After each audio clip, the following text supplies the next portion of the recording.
এরপর আমি অনুরোধ করব শ্রদ্ধেয় স্বপন বন্দ্যোপাধ্যায় মহাশয়কে তার মূল্যবান বক্তব্য পেশ করার জন্য। আমি আপনাদের একটা অনুরোধ করব, যেহেতু এতক্ষণ বসে থাকার সুবাদে আর কমলপুরের সাথে আমার দীর্ঘদিনের সম্পর্কের জন্য আপনারা আমার অত্যন্ত আপনজন, আত্মার আত্মীয়। আমি একটা ঠাকুর স্বামীজির নামেও প্রতিষ্ঠান, তো আমি ঠাকুর মায়ের একটা প্রণাম মন্ত্র আমি একটুখানি করে বলবো, যদি আপনারা দয়া করে তারপরে সেইটা রিপিট করেন। আপনারা রাজি আছেন? বসে বসে বসে আমি একটুখানি করে বলি, আপনারা সেটা বলে। আমার কণ্ঠস্বর কিন্তু একেবারে কর্কশ, আপনারা খুব সুন্দর করে বলবেন, মিষ্টি করে।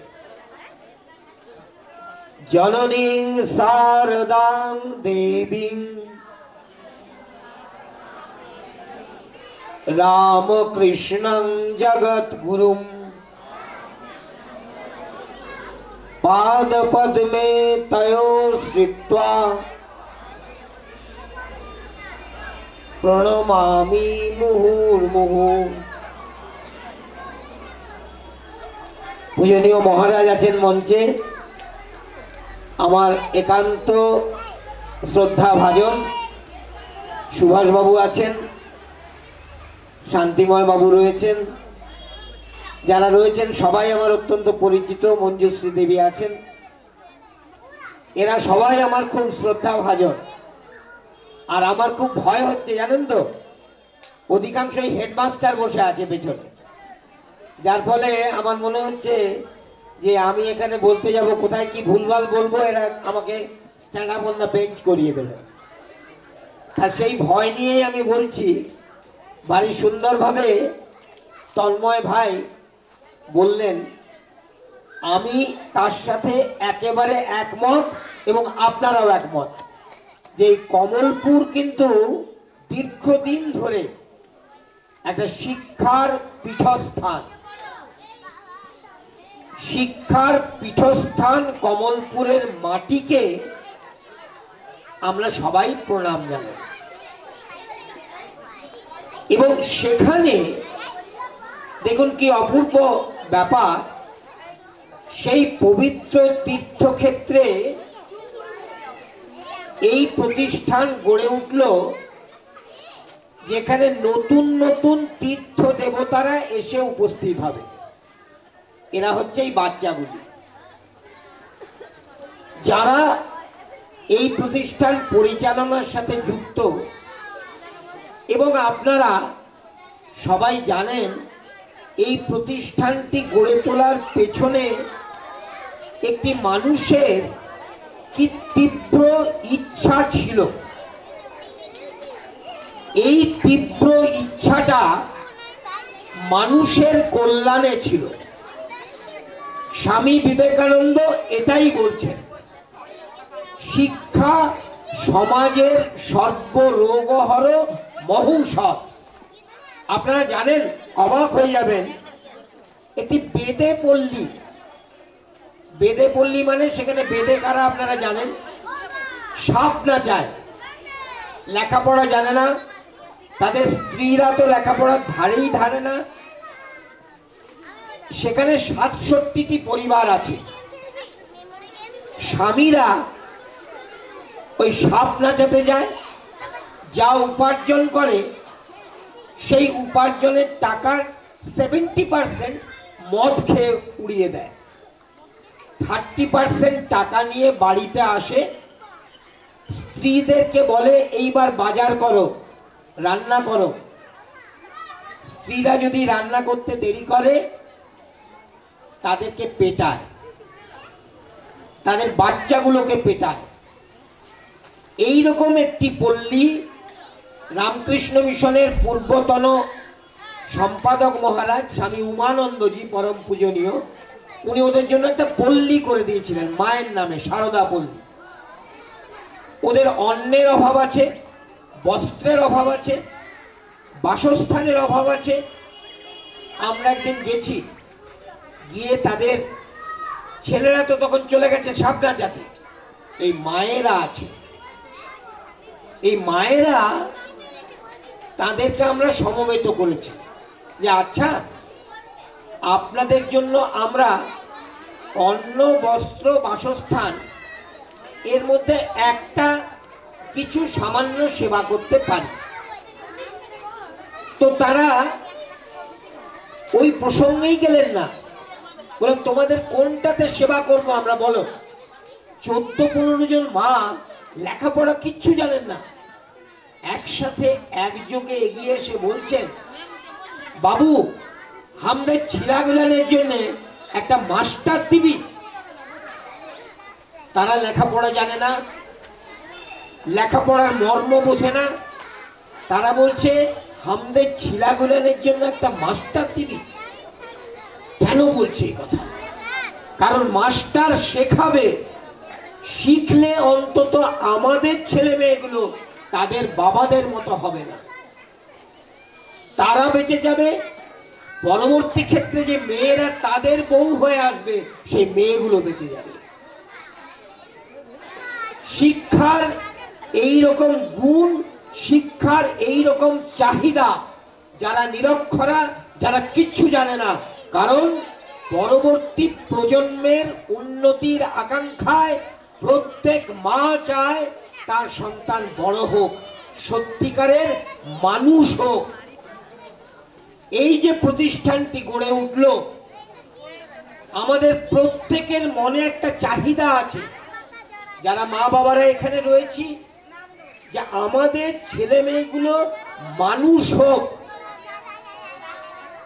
কে ইঞ্জিনিয়ার হবে, কে ডাক্তার হবে, কে উকিল হবে, কে ব্যারিস্টার হবে, কে ব্যবসায়ী হবে, সেটা আমাদের বাসনা এই মুহূর্তে জন্মায় না। আমাদের মনে হয় যে আমাদের ছেলে মেয়েগুলো ভালো হোক।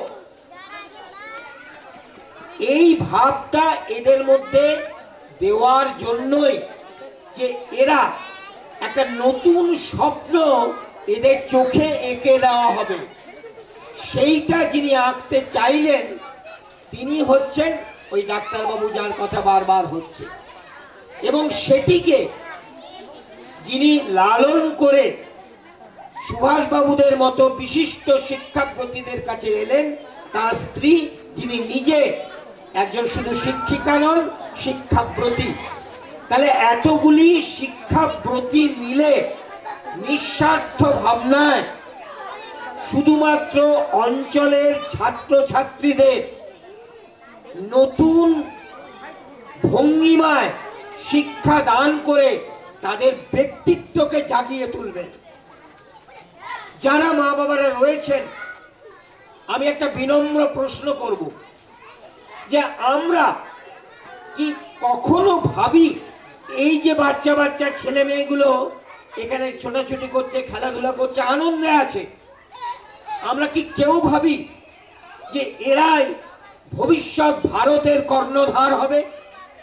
আমি শুধু রাজনীতিবিদ বলছি না, এরাই কেউ বিজ্ঞানী হবে, এরাই কেউ খেলোয়াড় হবে, এরাই কেউ শিল্পী হবে, এরাই কেউ সঙ্গীত করবে, এরাই কেউ বিশিষ্ট সাহিত্যিক হবে, এবং এরা ভারতবর্ষের মনুষ্যত্বের যে চিরন্তন রীতি, সেই রীতিটার ধারাটাকে বহন করবে, এরা মহাপুরুষ হবে। এই ভাবনাটা আমাদেরকে লালন করতে হবে।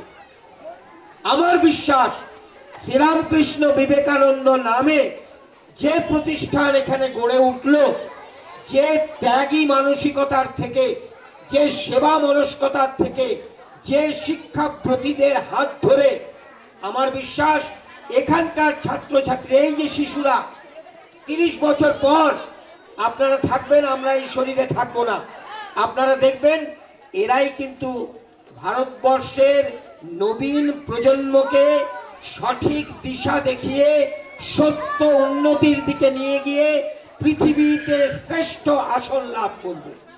এই বিশ্বাসটা রাখতে হবে। মহারাজ বলছিলেন কনভিকশনের কথা, this is this conviction of the powers of goodness. ভালোত্বের একটা শক্তি আছে। আমি ভালো, যদি একটা খারাপ লোক আমাকে আক্রমণ করতে পারে, আমি আমার ভালোত্ব দিয়ে কেন আমাকে আক্রমণাত্মক করতে পারবো না? আমি মানুষকে ভালো করব, এটা আমার ব্রত। সেই ব্রতে আমি কি মিনমিন করব? আমি কি মিলিয়ে থাকবো? আমার মধ্যে তো সব থেকে বেশি বারুদ। সেই বারুদে ওই অগ্নি সংযোগ করবে এই শিশুদের স্বপ্ন। সেই স্বপ্নটাকে বাস্তবে রূপ দেওয়ার জন্য বাবা মা, অভিভাবক অভিভাবিকা, অঞ্চলের বিশিষ্ট শিক্ষাপ্রতি সমাজসেবীরা এবং সেই সঙ্গে সঙ্গে আমাদের শিক্ষা প্রতিষ্ঠান একসাথে এগিয়ে আসবে। আমার দৃঢ় বিশ্বাস, কমলপুরের এই পুণ্য ভূমিতে, এই শিক্ষা তীর্থে, এই বিদ্যাপীঠের মতো পীঠস্থানে এই সত্য জাগরুক থাকবে এবং ভবিষ্যতে এই সত্যকে বাস্তবে রূপ দিতে এই প্রতিষ্ঠানের এক বিরাট ভূমিকা থাকবে, কোনো সন্দেহ নেই। আমি অত্যন্ত সাধারণ মানুষ, কিন্তু শিক্ষা ক্ষেত্রে আমি ছাত্র ছাত্রীদের মধ্যে যে সম্ভাবনাকে দেখেছি, যে সম্ভাবনার বাস্তবায়নের চেষ্টা দেখেছি, যে নিরন্তর নিরলস প্রয়োগ দেখেছি, সেগুলি সাক্ষী রেখে, সেগুলিকে মনে রেখে, সেই প্রেরণা থেকে আমি বলছি তিনটে জিনিস।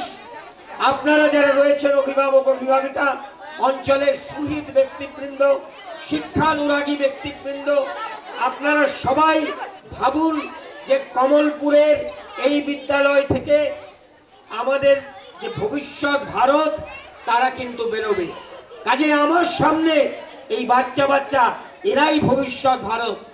আমি ভবিষ্যৎ ভারত নই, আপনারাও হয়তো নন, কিন্তু এই ভবিষ্যৎ ভারত আমার সামনে খেলা করছে। এদের মধ্যে যে দিব্য উন্মাদনা, এদের মধ্যে যে উৎসাহ, এদের মধ্যে যে সরলতা, এদের মধ্যে যে নিষ্পাপ মনোভাব, এদের মধ্যে যে পরস্পরকে ভালোবাসার জন্য উদ্গ্রীব আকাঙ্ক্ষা, সে কিছুকে চরিতার্থ করতে হলে আপনাদের সহযোগিতার প্রয়োজন। আপনারা সহযোগী হবেন, শিক্ষক শিক্ষিকারা তাদের পেছনে লেগে থাকবে, প্রশাসন থেকে নানান রকমের শুভ ব্যবস্থা নেওয়া হবে এবং সামগ্রিকভাবে একটি মডেল প্রতিষ্ঠান হিসেবে এই প্রতিষ্ঠান মাথা উঁচু করে দাঁড়াবে। এই বিশ্বাস এই জন্যই আমার মধ্যে আসছে, কারণ আমি সেই মানুষগুলোকে চিনি যারা এর সাথে যুক্ত। আমি বিবেকানন্দ রামকৃষ্ণ আদর্শকে বোঝবার চেষ্টা করি শৈশব থেকে। মা ঠাকুরের অসীম করুণায় বাড়ির পরিবেশ, আমি নরেন্দ্রপুর রামকৃষ্ণ মিশনের ছাত্র, সেখানে সর্বত্যাগী সন্ন্যাসীদের দেখেছি এবং আপনাদের মতো যারা সাধারণ মানুষ, যাদের মধ্যে বিদ্যার অহংকার নেই, যাদের মধ্যে ধনের অহংকার নেই, যাদের মধ্যে সরলতা আছে, এই আপনারা তারা এই পুরুলিয়া বাঁকুড়ার প্রত্যন্ত গ্রামবাসী যারা, আপনাদের সেই সুবর্ণ সহযোগিতা, আপনাদের শুভ আকাঙ্ক্ষা, আপনাদের তীব্র ভালোবাসা এই প্রতিষ্ঠানটিকে এগিয়ে নিয়ে যাবে, কোনো সন্দেহ নেই। এখানকার যে প্রাচীন শিক্ষা পদ্ধতির সঙ্গে আধুনিক শিক্ষা পদ্ধতিকে একটি মেলবন্ধন করে বর্তমান শিশুদের ভবিষ্যৎ ভারত হিসেবে গড়ে তুলবে, এই স্বপ্ন এদের মধ্যে আছে। শিক্ষক যে কথাটি, শিক্ষকের শি হচ্ছে শিষ্টাচার, যার জানা আছে। যে মানুষ শিষ্টাচার জানে, যিনি নিজে জানেন, তিনি অন্যকে শেখাতে পারেন। কয় মধ্যনস্বয় ক্ষয় যেটি, শিক্ষক ক্ষমাশীল। শিক্ষক সব সময় ক্ষমাশীল হবেন। ছাত্র হাজার অপরাধ করবে, সেই অপরাধটা তার অপরাধ প্রবণতা থেকে আসেনি, তার মনের যে শিশু মানসিকতা, সেই শিশু মানসিকতায় সে ভুল করেছে।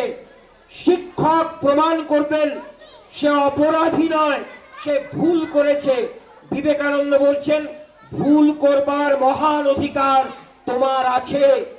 ভুল করলে মানুষ ঠিকটা শেখে। আমরা কে শিক্ষায় লাভ করেছি কোনো ভুল না করে? কাজেই ভুল আর অন্যায় এক জিনিস নয়, সেটা বুঝিয়ে দেবেন শিক্ষক তার অনুপম ক্ষমাশীলতা দিয়ে। আর ক অর্থাৎ যিনি কর্মযোগী, যিনি কর্মব্রতের মধ্যে দিয়ে নিঃস্বার্থভাবে, নিঃশর্তভাবে, নিঃশর্তভাবে ছাত্র ছাত্রীদের ভালোবেসে তাদের অন্তরে একটি সুস্থ সুন্দর সমাজ চেতনাকে প্রতিষ্ঠিত করে দেবেন, যেখানে মানুষের সাথে মানুষের নিঃস্বার্থ সম্পর্ক গড়ে ওঠে। তবেই কিন্তু একটি শিক্ষা প্রতিষ্ঠান সার্থকতা লাভ করতে পারে। আমার বিশ্বাস এখানে যারা ইয়াং বয়সের শিক্ষক শিক্ষিকা আছেন, কমলপুরে কয়েকশো শিক্ষক শিক্ষিকা আছেন, প্রাক্তন এবং বর্তমান। শিক্ষক কখনো প্রাক্তন হয় না, শুধু কথার কথা বলতে হয়। এই যে শিক্ষা সমাজ, শিক্ষানুরাগী মানুষজন, আপনারা সবাই আপনাদের উদার হৃদয় নিয়ে, আপনাদের অল এমব্রেসিং অ্যাটিটিউড নিয়ে, আপনাদের মনের তীব্র ভালোবাসা দিয়ে এই শিশুগুলিকে, যেমন মালিরা ওই গাছকে বড় করে, সৌন্দর্য হয় গাছের, ফুল ফোটে, কেউ জিজ্ঞেস করে না কে মালি, কে জল দিয়েছিল, কিন্তু ওদের ওই সৌন্দর্য দেখে মালি বড় আনন্দ পায়। ঠিক তেমনি ভাবে মা বাবা, শিক্ষক শিক্ষিকা, যারা আচার্য, তারা সবাই মিলে এই সুন্দর চারাগুলিকে মহিরুহে পরিণত করুন। এবং সেখানে যখন তাদের যে সুরভিতে চারপাশ থেকে মানুষজন আসবে, তাদের সুনাম করবে, আপনারা নীরবে থেকে আপনাদের নেপথ্য ভূমিকায় তৃপ্ত থেকে আপনাদের অন্তরের যে গভীর আনন্দে ডুবে যাবেন, সেই আনন্দের স্বপ্ন আপনারা দেখুন। এরা স্বার্থপর নয়, এদের নিঃস্বার্থ ভাবনাকে, এদের সপ্রেম অনুভবকে, এদের উদার মানসিকতাকে আপনারা উচ্চতর জায়গায় পৌঁছে দিন। স্বামী বিবেকানন্দ বললেন, নিঃস্বার্থপরতাই ভগবান। আমি আল্লাহ বলি, যিশু বলি, ভগবান বলি, কবির বলি, নানক বলি, চৈতন্য বলি, যে নামেই আমি ডাকি না কেন, সেই ভগবান কোথায় আছেন আমি জানি না। স্বামী বিবেকানন্দ পৃথিবীর একমাত্র মানুষ যিনি বললেন মানুষের পূজার কথা তার গুরুর কাছ থেকে শুনে। এই যে এই জায়গাটি সেই অর্থে দেখতে গেলে একটি শিক্ষা মন্দির, যে মন্দিরে মানুষ দেবতা হয়ে উঠবে, যে দেবতার গুণ হবে নিঃস্বার্থপরতা, সে সবাইকে আপন করে নিয়ে শুধু কমলপুর নয়, কমলপুর, বাঁকুড়া, পশ্চিমবঙ্গ, ভারতবর্ষের এই সীমাকে অতিক্রম করে বিস্তীর্ণ মহাবিশ্বে তার সুখ্যাতি চলে যাবে। আমি একটুও গল্প কথা বলছি না, একটু আবেগের কথা বলছি না। আমরা জানি, আমি ব্যক্তিগতভাবে দেখেছি এমন ছেলে যার বাড়িতে 4 বোন 1 ভাই, 4 বোনই শিক্ষিতা হয়েছে, ভাই তো বিরাট বিজ্ঞানী হয়ে ভারতবর্ষের যে পরমাণু রিসার্চ তার সাথে যুক্ত আছে। সেই বাড়িতে এমন অবস্থা ছিল, বাবা মা জেলে অর্থাৎ মাছ ধরে খায়, কেওর যাকে বলে, ধীবর বলে। তাদের বাড়িতে দরজার কপাট ছিল না, 4 বোনের 4টে সালোয়ার কামিজ গোটা ছিল না। একটা সালোয়ার কামিজ পরে বেরোতো, যখন 1 বোন একসাথে বেরোতে পারতো বাইরে, 4 জন বেরোতে পারতো না। কিন্তু তাদের মধ্যে কোনো অভিযোগ ছিল না, তাদের মধ্যে চেষ্টা ছিল, নিজের ব্যক্তিগত দেবত্বে বিশ্বাস ছিল। তারা স্বামীজিকে পড়েছিল ছোটবেলা থেকে তাদের বাবা মার প্রেরণায়, এবং যার জন্য ভবিষ্যতে 4 বোন এবং 1 ভাই, 5 জনেই খুব সুন্দরভাবে প্রতিষ্ঠিত হয়ে আরো অনেক সাধারণ মানুষের জন্য তারা প্রচেষ্টা চালাচ্ছে। আমি এমন ছেলে জানি যে আজকে আমাদের পশ্চিমবঙ্গের একটি বিশ্ববিদ্যালয়ের একটি বিভাগের ডিন, সেই ছেলেটি একজন রিক্সাওয়ালার ছেলে। তার ব্যক্তিগতভাবে তার মনের মধ্যে ছোটবেলা থেকে সে স্বামীজির লেখা পড়তো, স্বামীজির লেখা পড়ে সে কিন্তু হিন্দু ধর্মাবলম্বী নয়, কিন্তু সে স্বামীজির লেখা পড়তো, স্বামীজির লেখা পড়ে সে নিজেকে উদ্বুদ্ধ করত, অনুপ্রাণিত করত, নিপীড়িত মানুষের পাশে দাঁড়াতো, এবং দাঁড়িয়ে সে আজকে একজন শিক্ষাব্রতী। আমি এমন ছেলে জানি, পুরুলিয়ার গ্রামের একটি আদিবাসী ছেলে, যে ছেলেটি কটকের রেভেনশা কলেজিয়েট স্কুলে গিয়ে সেখানে অনেক মানুষ সিনেমা আর্টিস্ট বা খেলোয়াড়দের ছবি টাঙাতো তাদের মাথার কাছে, সে স্বামীজির ছবি নিয়ে গিয়েছিল। 2 বছর সেখানে পড়াশোনা করেছিল। 2 বছরের মধ্যে তার ডরমিটরিতে যারা ছিল 60 জন ছেলে, সেই তাদের সবার মাথায় ওই স্বামীজির ছবি দিয়েছিল। কারণ স্বামী বিবেকানন্দ শুধু ছবি নন, স্বামী বিবেকানন্দ শুধু আদর্শ নন, স্বামী বিবেকানন্দ আমাদের অন্তরের জাগ্রত বিবেকজাত যে চিরন্তন আনন্দ, সেই আনন্দের আস্বাদে যিনি আমাদেরকে পূর্ণ করে চলেছেন, তার নাম স্বামী বিবেকানন্দ। তিনি আমাদের অন্তরে আছেন। আমাদের অন্তরের এই বিবেকানন্দ এদের সকলের ভেতরে আছে। এদেরকে সেই বিবেকানন্দে পরিণত করবার জন্য আমি সন্ন্যাসী হওয়ার কথা বলছি না, কিন্তু যে বিবেকানন্দ মানুষের দুঃখে হৃদয়ের রক্তমক্ষণ করেছেন, মানুষের জন্য অশ্রু বিসর্জন করেছেন, কিন্তু অশ্রু বিসর্জন করে ক্ষান্ত থাকেননি, নিজেকে তাদের পাশে নিয়ে গিয়ে তাদের কল্যাণে, তাদের মঙ্গলে আজকে যে বিরাট রামকৃষ্ণ মিশন তৈরি করেছেন, হাজার হাজার লক্ষ লক্ষ কোটি কোটি মানুষের মধ্যে বিবেককে জাগ্রত করার প্রয়াসকে জারি রেখেছেন, তিনি বিবেকানন্দ। তাই আজকে এই রামকৃষ্ণ বিবেকানন্দ নামাঙ্কিত এই প্রতিষ্ঠানে আপনারা সবাই মহাপুরুষ, আপনাদের অন্তরের সেই দেবত্বকে জাগ্রত করুন। আর দেখুন, এরাও মহাপুরুষ, যারা এই অঞ্চলের বাচ্চা বাচ্চা ছেলেদেরকে নিয়ে একটি মহৎ প্রচেষ্টায় নিঃস্বার্থভাবে নিজেদেরকে নিযুক্ত করেছেন। তাই আজকের এই অপূর্ব সুন্দর সন্ধিক্ষণে, এই মহান প্রাঙ্গণে, এই দেবভূমিতে, এই পুণ্যতীর্থে, এই শিক্ষার পীঠস্থানে আপনারা আমার দেবতা, আমার সর্বাগ্রে আমার দেবতা এরা। তাই আমি আপনাদের সবাইকে বারবার প্রণাম জানাই। আর একটি অনুরোধ করি, একটি অতি সাধারণ মানুষ হিসেবে, বয়সে একজন বড় মানুষ হিসেবে আপনাদেরকে অনুরোধ করি যে আপনারা সবাই এই প্রতিষ্ঠানটিকে সার দিয়ে, আলো দিয়ে, তেজ দিয়ে আপনারা যত্ন নিন।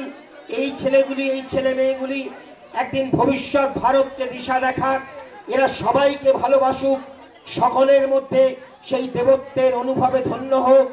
আপনাদের মহাপুরুষ চরিত্র এদের মধ্যে বিধৃত হোক।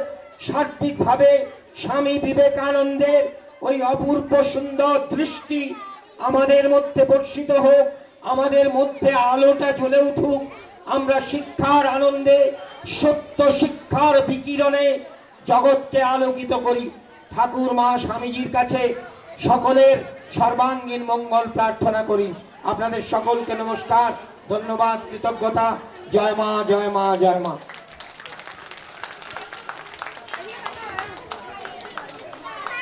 ধন্যবাদ এবং প্রণাম জানাই শ্রদ্ধেয় শিক্ষক স্বপন বন্দ্যোপাধ্যায় মহাশয়কে তার অমূল্য বক্তব্যের জন্য এবং সকলকে উৎসাহিত করার জন্য।